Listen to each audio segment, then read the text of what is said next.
नमस्कार मंडळी, मी अपर्णा. आपल्या नवीन कोऱ्या भागामध्ये मी तुम्हा सर्वांचं मनापासून स्वागत करते. आजचा भाग असणार आहे कोल्हापूरच्या विविध ठिकाणांचा. आम्ही फॅमिली पिकनिक अरेंज केली होती 2 दिवसाची. तर त्या 2 दिवसामध्ये आम्ही कोणकोणती ठिकाणं फिरलो हे आज मी तुम्हाला या भागामध्ये सांगणार आहे. आम्ही CST टू मिरज अशी तिकीट बुक केली होती. त्यानंतर त्याप्रमाणे प्रवास करून आम्ही मिरजला उतरलो आणि मिरजवरून आम्ही नृसिंहवाडीला पोचलो. दत्तगुरूंच्या या भूमीमध्ये गेल्यावरती एकदम प्रसन्न वाटायला लागलं. तिथे आम्ही थोडा आराम केला आणि तिथले भोजनालय तर अतिशय उत्तम आहे. घरगुती जेवण तुम्हाला तिथे मिळेल. आम्ही तिथे रात्री जेवण वगैरे करून कृष्णा नदीच्या काठावरती फेरफटका मारला. त्यानंतर तुम्ही अर्ली मॉर्निंग तिथे अभिषेक बघण्यासाठी सुद्धा जाऊ शकता. परंतु आमच्यातले काही लोक ते अभिषेक बघण्यासाठी म्हणून गेले आणि काही लोक नंतर सगळं आवरून आम्ही नंतर त्यांच्या दर्शनासाठी गेलो. नृसिंहवाडीच्या इथे गेल्यानंतर अतिशय प्रसन्न वाटतं. ती पहाटच एकदम ऊर्जामय वाटत होती. पॉझिटिव्ह एनर्जी त्या वातावरणामध्ये होती.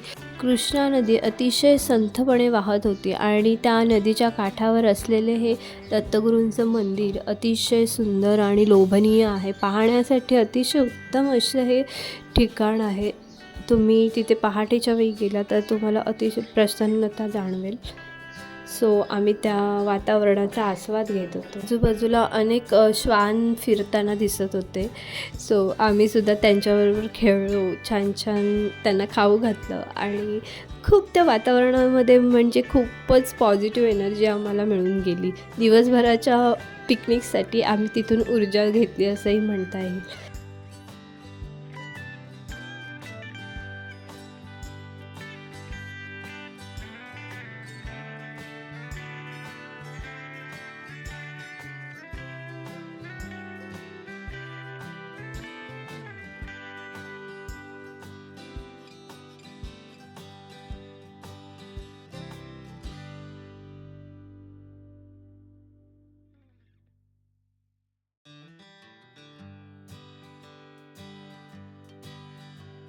कृष्णा नदी, दत्तगुरूंचं ते मंदिर आणि इतर साऱ्या गोष्टी पाहून झाल्यानंतर आम्ही तिथल्या मार्केट्समध्येही फिरलो आणि तिथल्या फेमस मिठाई आणि बासुंदी या गोष्टींचा आस्वाद घेतला.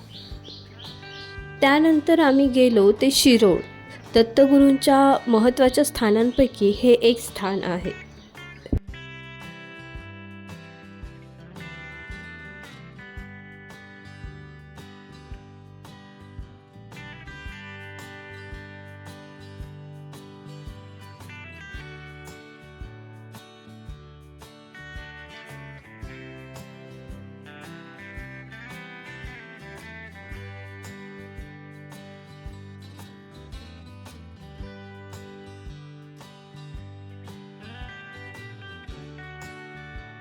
तर आम्ही निवडलं होतं दत्तगुरूंचं औदुंबर क्षेत्र.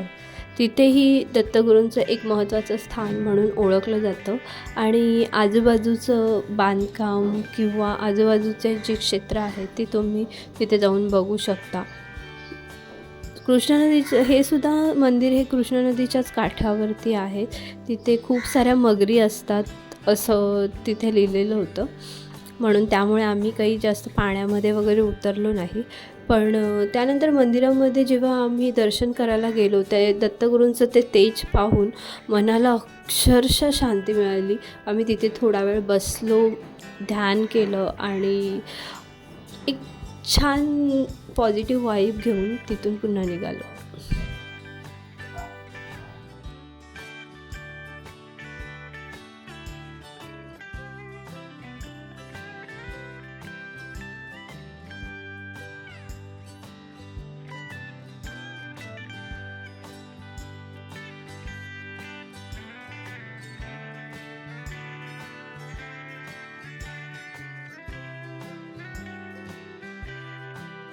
त्यानंतर आम्ही पुढच्या प्लेसला व्हिजिट केली ते म्हणजे कोल्हापूरची शान आपली अंबाबाई.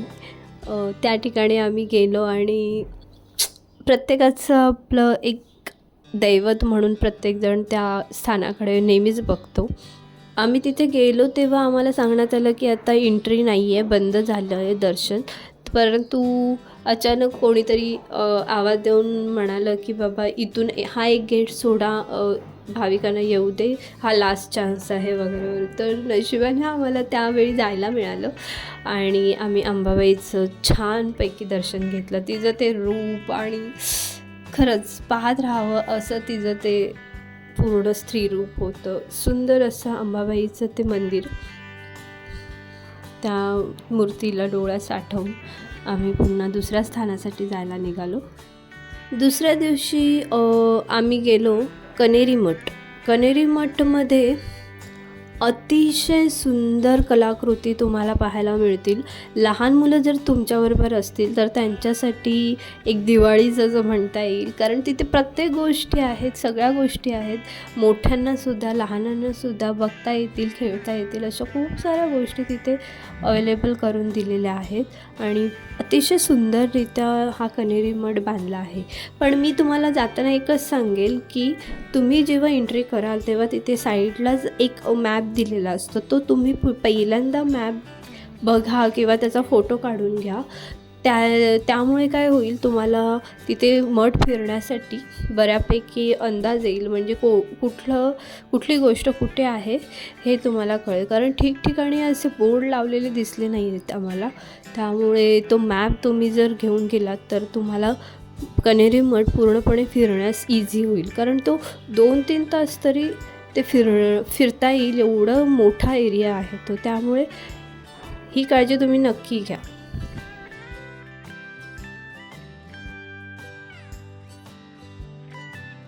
कनेरी मठामध्ये तुम्हाला विविध स्ट्रक्चर उभे केलेले दिसतील, गार्डनिंग दिसेल, छानपैकी केलेलं गार्डनिंग दिसेल.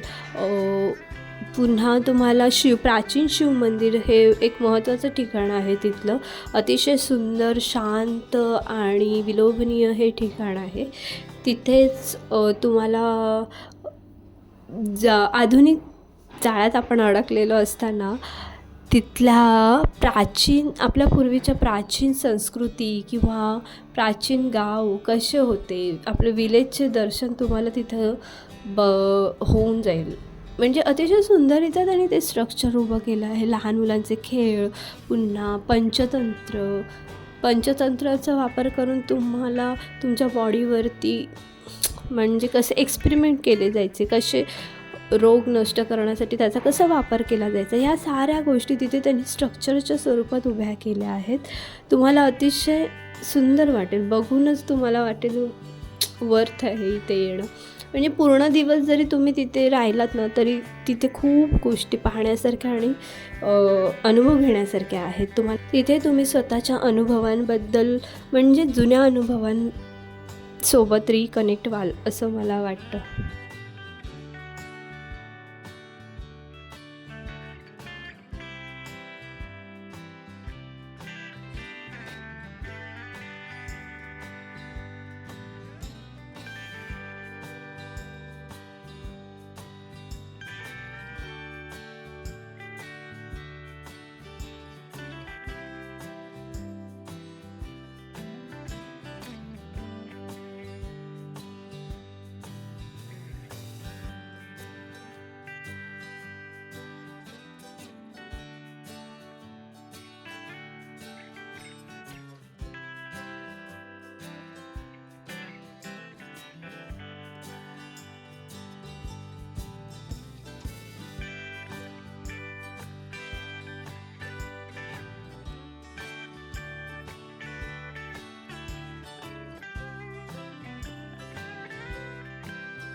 त्यानंतर आम्ही जे ठिकाण निवडलं होतं ते होतं ज्योतिबा.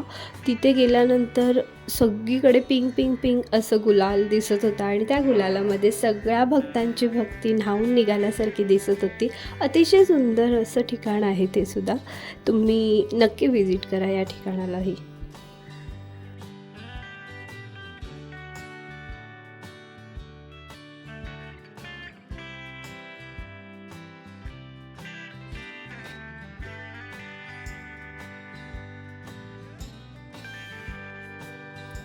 त्यानंतर आम्ही गेलो ते पन्हाळाला. पन्हाळा म्हटला की सगळ्यांच्या डोळ्यासमोर बाजीप्रभू देशपांडे हे येतात. प्रथम दर्शन आम्हाला त्यांचंच झालं. पन्हाळावरची स्टोरी तुम्हाला तर सगळ्यांना माहीतच आहे. 1660मध्ये सिद्दी जोहरच्या वेढ्यातून शिवाजी महाराजांना पन्हाळा टू विशाळगड जाण्यासाठी बाजीप्रभू देशपांडे यांनी पावनखिंड लढवली होती आणि तो प्रसंग तिथे गेल्यावरती नक्कीच डोळ्यासमोर येतो. आपल्या लहान मुलांनासुद्धा या गोष्टीची जाणीव करून देण्यासाठी आणि असे शिवाजी महाराजांचे किल्ले दाखवण्यासाठी जी मजा येते ना, आतासुद्धा माझ्या अंगावरती अक्षरशः शहारे येत आहेत. म्हणजे मुलांना सांगण्यासाठी किंवा तिथे विविध गोष्टी दाखवण्यासाठी खूप साऱ्या गोष्टी असतात किल्ल्यांवरती. नुसते दगड, माती, धोंडे एवढंच नसतं तिथे. तिथल्या एका स्पर्शामध्ये आपल्या महाराजांची मेहनत, आपल्या मावळ्यांचं बलिदान तिथे गेल्यावरती लगेच आपल्याला जाणवतं. आणि हीच जाणीव मुलांनासुद्धा करून देण्यासाठी मुलांना घेऊन त्या ठिकाणाला एकदा नक्की भेट द्या असं मला तरी वाटतं. हा किल्ला शिवाजी महाराजांनी शत्रूच्या देखरेखीसाठी उभारला होता. जेव्हा तुम्ही पन्हाळ्याला जाल ना, तेव्हा तिथली झुणका भाकर एकदा नक्की ट्राय करा. अतिशय उत्तम जेवण, घरगुती जेवण आणि चुलीवरच्या गरम गरम भाकऱ्या आणि अतिशय स्वस्तामध्ये असं मिळणारं जेवण. आम्ही जवळ 10-15 जणं होतो, तरीसुद्धा आमचं 2000मध्ये बऱ्यापैकी सगळ्यांचं जेवण झालेलं आणि अनलिमिटेड. अतिशय सुंदर जेवण आणि चव. तुम्ही एकदा नक्की ट्राय करायला हवं.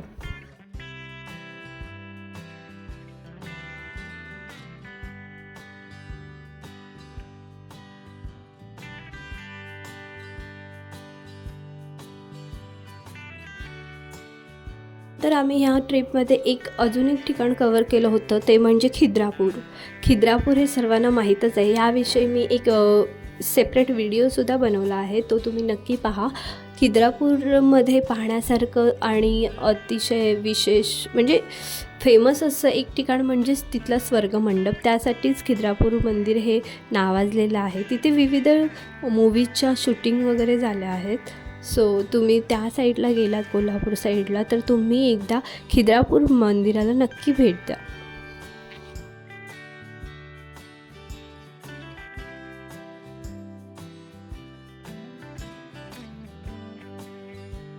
अशा प्रकारे कोल्हापूरमध्ये गेल्यानंतर आम्ही अशी विविध ठिकाणं पाहून तिथला खूप सारे छान छान अनुभव घेऊन आम्ही तिथून परतीच्या प्रवासासाठी निघालो. तुम्हीही कधी कोल्हापूरला गेलात तर मी सांगितलेली ठिकाणं आवर्जून पहा. भेटू पुढच्या भागामध्ये अशाच एका नवीन प्रवासासह.